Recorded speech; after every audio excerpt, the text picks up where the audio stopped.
Assalamualaikum warahmatullahi wabarakatuh. Kami dari kelompok 11 ingin memaparkan materi tentang konsep fikih tentang pengasuhan yang beranggotakan saya sendiri, Yuni Syafitri, dengan NIM 2220210014, dan rekan saya Aulia Nur Azahra dengan NIM 2220210030. Adalah perilaku yang dilakukan oleh orang dewasa atau orang tua kepada anaknya yang akan berpengaruh pada sikap anak.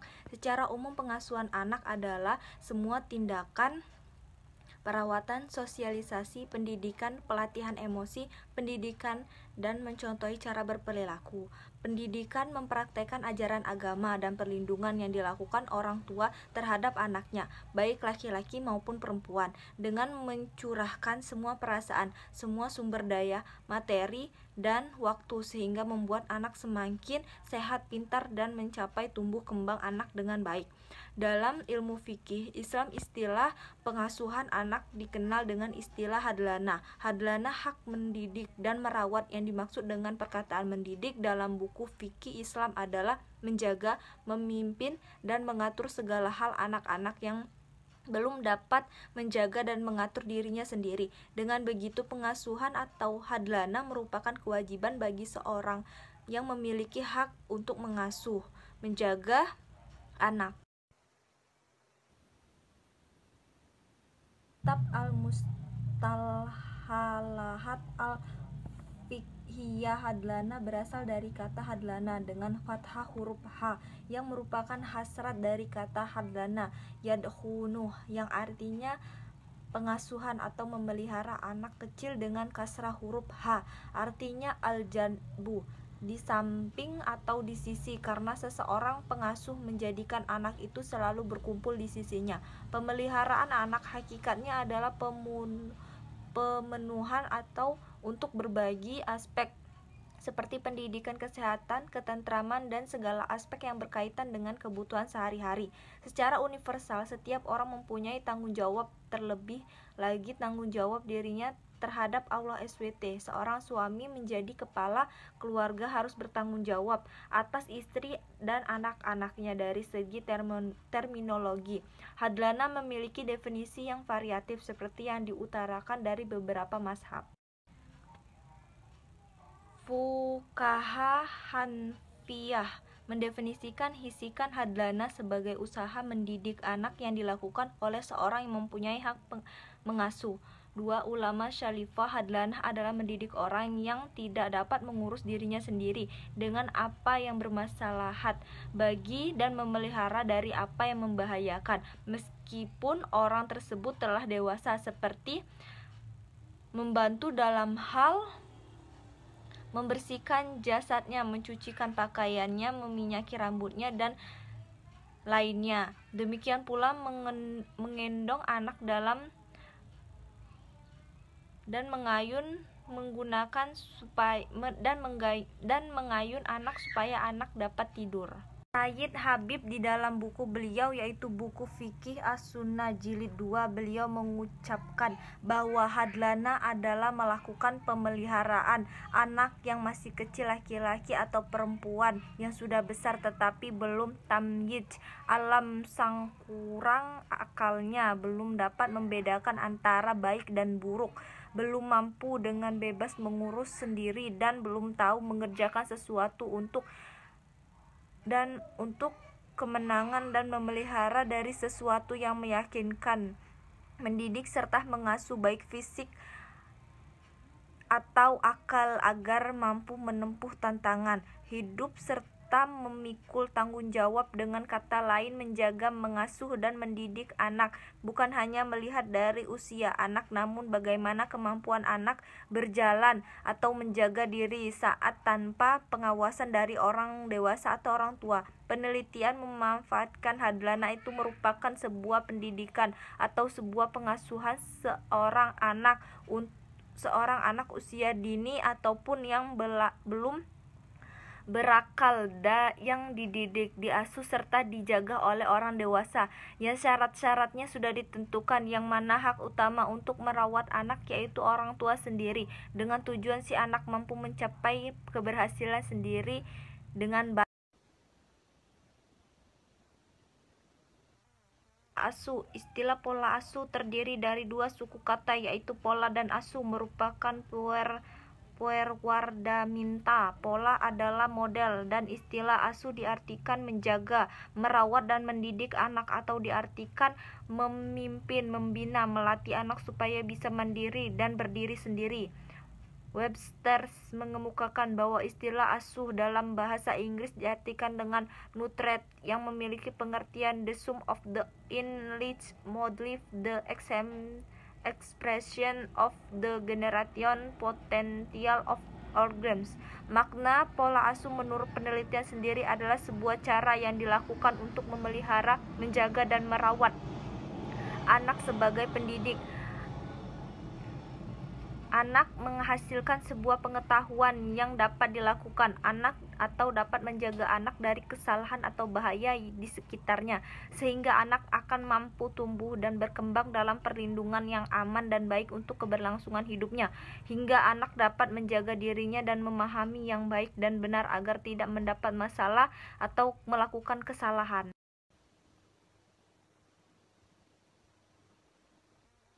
Ilmu rumah tangga sangat berpengaruh. Keluarga dalam menjaga kehormatan keluarga sesuai koordinat. Salah satu dari banyaknya wanita dalam keluarga yaitu bertanggung jawab terhadap cara asuh anaknya.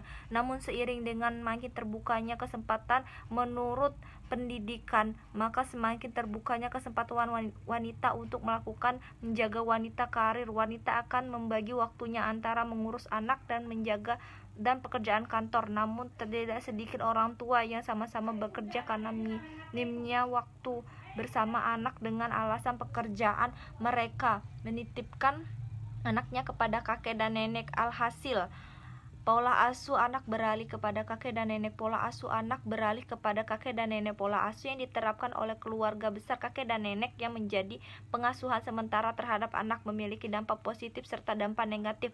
Menurut penelitian, dampak positif yaitu anak cenderung memiliki kemandirian apabila ia diasuh oleh kakek dan nenek. Dampak negatif dari pengaruh kepada anak yaitu perhatian yang diberikan kepada kakek dan neneknya lebih besar dibanding perhatian yang diberikan oleh orang tua anak kepada anaknya sendiri. Dari kedua dampak tersebut merupakan relativitas, dalam artian tidak semua pola asuh yang diterapkan oleh orang tua dititipkan memiliki dampak negatif ataupun dampak positif, tergantung dari penerapan pola asuh orang tua terhadap anaknya. Macam-macam pola asuh. Yang pertama ada pola asuh otoriter. Pendapat yang dikemukakan oleh Dario, pola asuh otoriter adalah segala perkataan, ucapan, dan kehendak orang tua menjadi patokan aturan yang harus dilakukan oleh anaknya. Pola asuh otoriter memberikan sikap dan gambaran yang tegas kepada anak-anak mereka untuk berperilaku. Harapan dari orang tua akan mempengaruhi anak mereka. Pola asuh ini cenderung menetapkan standar yang mutlak yang harus dituruti anak dan diikuti dengan ancaman-ancaman. Cerminan dari harapan orang tua terhadap pola asuh ini adalah memiliki anak yang patuh, sopan santun, serta penurut dengan memberikan tekanan dan teguran keras anak, tidak berani membengkang dan tetap memandang hormat orang tua. Yang kedua ada pola asuh permisif. Pola asuh permisif ditandai dengan adanya kebebasan tanpa batas untuk berbuat dan berperilaku sesuai dengan keinginan anak. Moesono menjelaskan bahwa pelaksanaan pola asuh permisif atau dikenal juga dengan pola asuh serba membiarkan adalah orang tua yang bersikap mengalah, menuruti semua keinginan, melindungi secara berlebihan, serta memberikan atau memenuhi semua keinginan anak secara berlebihan. Pola pengasuhan ini terlihat dengan adanya kebebasan yang berlebihan tidak sesuai untuk perkembangan anak, yang dapat mengakibatkan timbulnya tingkah laku yang lebih agresif dan impulsif. Pola asuh demokratis. Pola asuh demokratis menjunjung keterbukaan, pengakuan terhadap pendapat anak, dan kerjasama anak-anak Diakui eksistensinya, kebebasan berekspresi diberikan kepada anak dengan tetap berada di bawah pengawasan orang tua. Allah berfirman dalam Quraisy As-Saffat, maka tak kala anak itu sampai atau pada umur sanggup berusaha bersama-sama Ibrahim. Ibrahim berkata, "Hai anakku, sesungguhnya aku melihat dalam mimpi bahwa aku menyembelihmu. Maka fikirkanlah apa pendapatmu." Ia menjawab, "Hai bapakku, kerjakanlah apa yang diperintahkan kepadamu. Insya Allah kamu akan mendapati termasuk orang-orang yang sabar." Pengasuhan anak menurut hukum Islam. Mengasuh anak-anak yang masih kecil hukumnya wajib, sebab mengabaikannya berarti menghadapkan anak-anak yang masih kecil kepada bahaya kebinasaan. Dalam hal pemeliharaan anak atau hadana, Nabi menunjuk ibulah yang paling berhak memelihara anak sesuai dengan sabdanya. Abu Daud yang artinya telah menceritakan kepada kami, Mahmud bin Khalid alaihissalam Sulami telah menceritakan kepada kami, Al-Walid dari Abu Al-Auzad telah menceritakan kepadaku, bin Su'aib dan ayahnya dan kakeknya yaitu Abdullah bin, bahwa seorang wanita berkata, "Wahai Rasulullah, sesungguhnya anakku ini perutku adalah tempatnya dan puting susuku adalah tempat minumnya dan pangkuanku adalah rumahnya, sedangkan ayahnya telah menceraikan dan ingin merampasnya dariku." Kemudian Rasulullah Shallallahu Alaihi Wasallam berkata kepadanya, "Engkau lebih berhak terhadapnya selama engkau belum menikah." Setiap orang tua berkewajiban mendidik dan mengasuh anak agar menjadi manusia yang soleh, berguna bagi agama, nusa dan bangsa. Lebih khusus lagi membuat kebahagiaan kedua orang tua, baik ketika masih di dunia maupun setelah di akhirat kelak. Allah berfirman dalam Quraisy At-Tahrim, artinya, "Hai orang-orang yang beriman, perihalalah dirimu dan keluargamu dari api neraka yang bahan bakarnya adalah manusia dan batu. Penjaganya malaikat-malaikat yang kasar, keras dan tidak mendurhakai Allah terhadap apa yang diperintahkannya kepada mereka dan selalu mengerjakan apa yang diperintahkan." Maksud dari ayat tersebut adalah Allah memerintahkan kepada orang-orang yang beriman dalam hal ini, yaitu orang tua, agar memelihara keluarganya dari api neraka dengan mendidik dan memeliharanya agar menjadi orang-orang yang melaksanakan perintah-perintah Allah dan menjauhi larangan-larangannya. Anak termasuk salah satu anggota keluarga, maka wajib bagi orang tua untuk mendidik dan memeliharanya.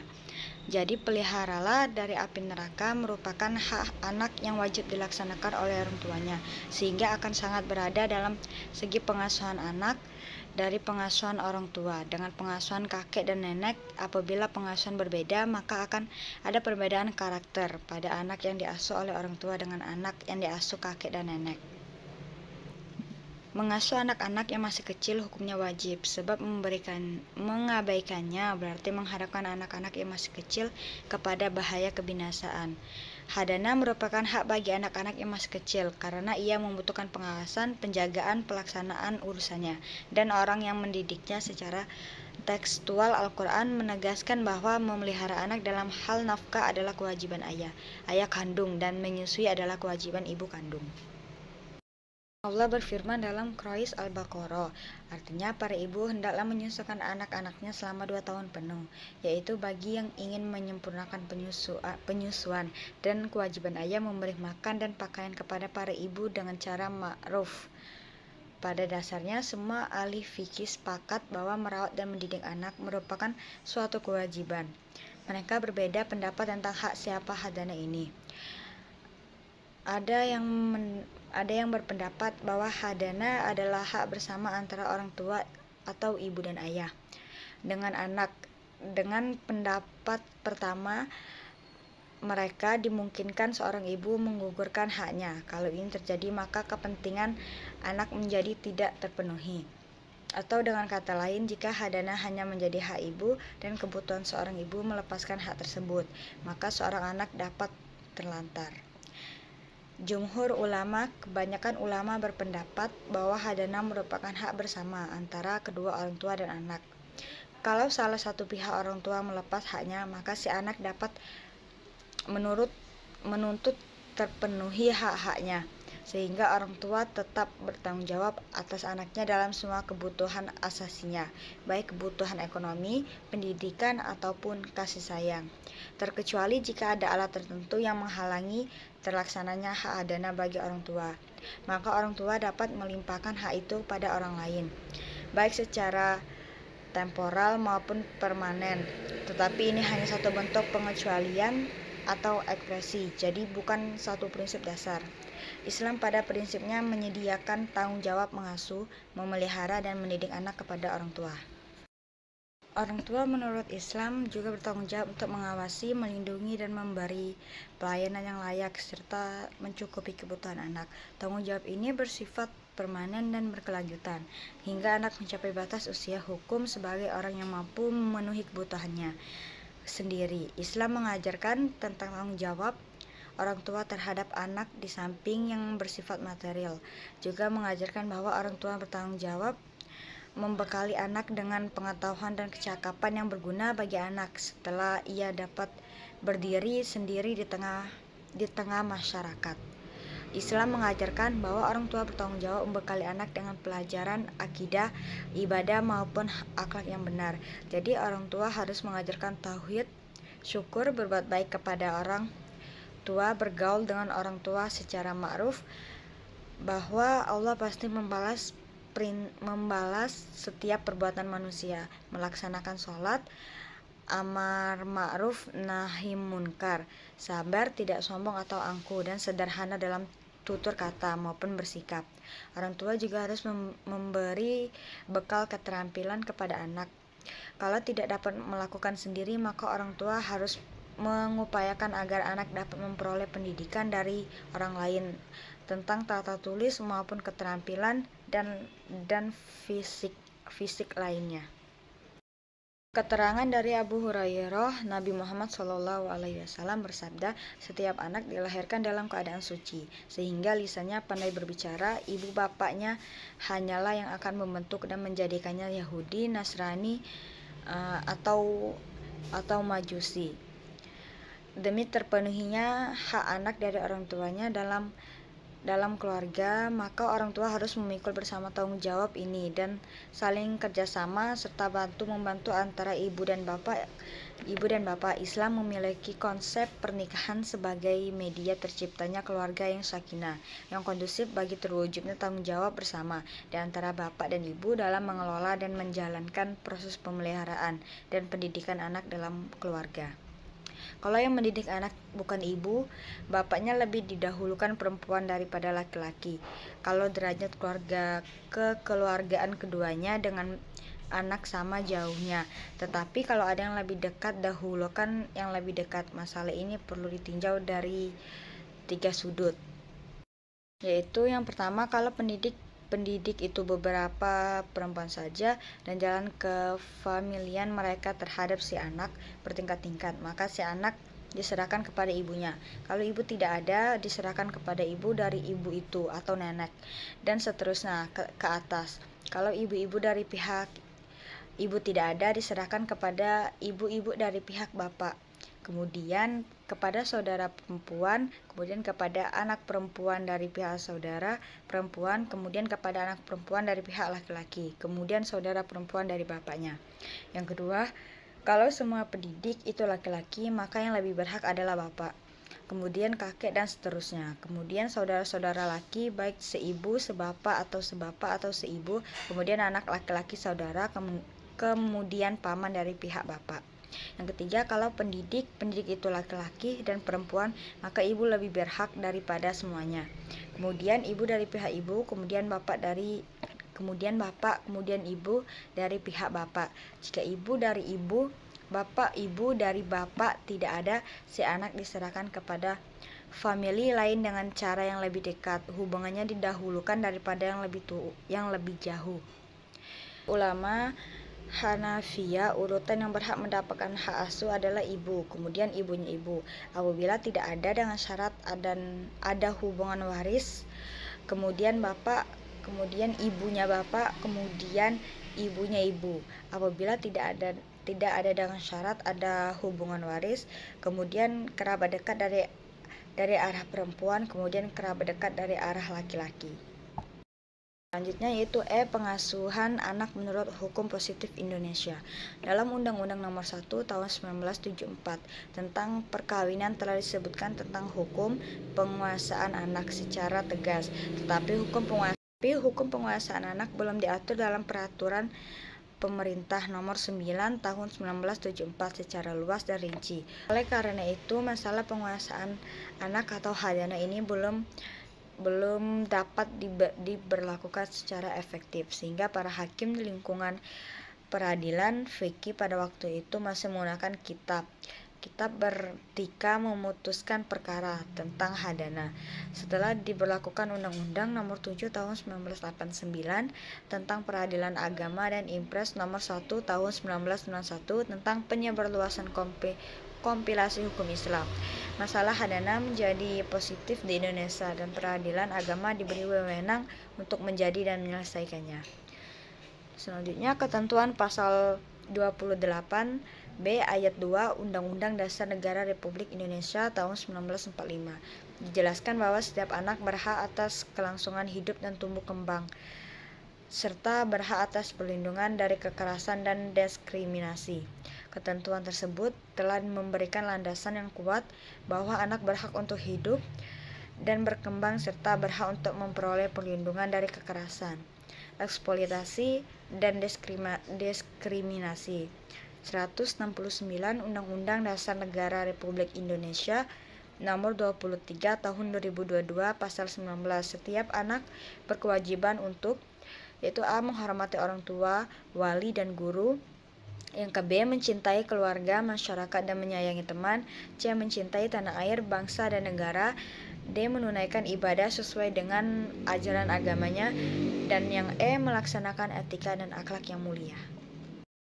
Walaupun orang tua anak bercerai, kemudian pasal 46 ayat 1 dan 2 menjelaskan tentang kewajiban anak yang harus menghormati orang tuanya, dan apabila anak sudah dewasa, anak memiliki kewajiban untuk orang tua dan keluarga dari garis ke atas.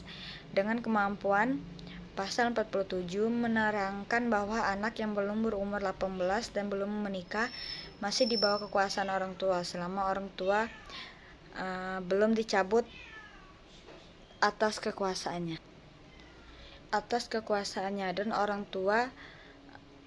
dan orang tua pula yang menjadi perwakilan dalam perbuatan hukum anak di dalam maupun di luar pengadilan. Pasal 48 mengenai orang tua yang dilarang untuk memindah dan menggadaikan barang-barang hak anak, namun apabila untuk kepentingan anak maka itu diperbolehkan. Kemudian pasal 49 tentang pencabutan hak pengasuh anak oleh orang tua melainkan dan melakukan perilaku yang tidak baik, maka dapat dicabut kekuasaannya terhadap anak dalam waktu tertentu dengan izin keluarga terdekat, namun orang tua memberikan pembiayaan untuk anaknya. Pasal 105 kompilasi hukum Islam mengatur dalam hal terjadi perceraian. Maka pertama, pemeliharaan anak yang belum mumayyiz atau belum berumur 12 tahun pada hak ibunya. Kedua, pemeliharaan anak yang sudah mumayyiz diserahkan kepada anak untuk memilih di antara ayah dan ibunya sebagai memegang hak pemeliharaannya ketika biaya pemeliharaan ditanggung oleh ayah. Pasal 106 kompilasi hukum Islam dinyatakan orang tua berkewajiban merawat dan mengembangkan harta anaknya yang belum dewasa atau di bawah pengampuan dan tidak diperbolehkan memindahkan atau mengandaikan kecuali karena keperluan yang mendesak, jika kepentingan dan kesalahan anak itu menghendaki atas sesuatu kenyataan yang tidak dapat dihindari. Lagi, orang tua bertanggung jawab atas kerugian yang ditimbulkan karena kesalahan dan kelalaian dari kewajiban tersebut. Hak pengasuhan pemeliharaan anak atau hadana menurut KHI pasal 156 ayat anak yang belum mumayyiz berhak mendapatkan hadana dari ibunya kecuali ibunya meninggal dunia, maka kedudukannya diganti oleh yang pertama yaitu wanita dalam garis lurus ibu, yang kedua ayah, yang ketiga wanita dalam garis lurus ayah, yang ketiga saudara perempuan dari anak yang bersangkutan, yang kelima wanita kerabat saudara menurut garis samping dari ibu, yang keenam wanita kerabat menurut garis samping dari ayah. Baiklah, itulah tadi pemaparan dari materi kelompok 11. Saya akhiri, wabillahi taufiq wal hidayah. Wassalamualaikum warahmatullahi wabarakatuh.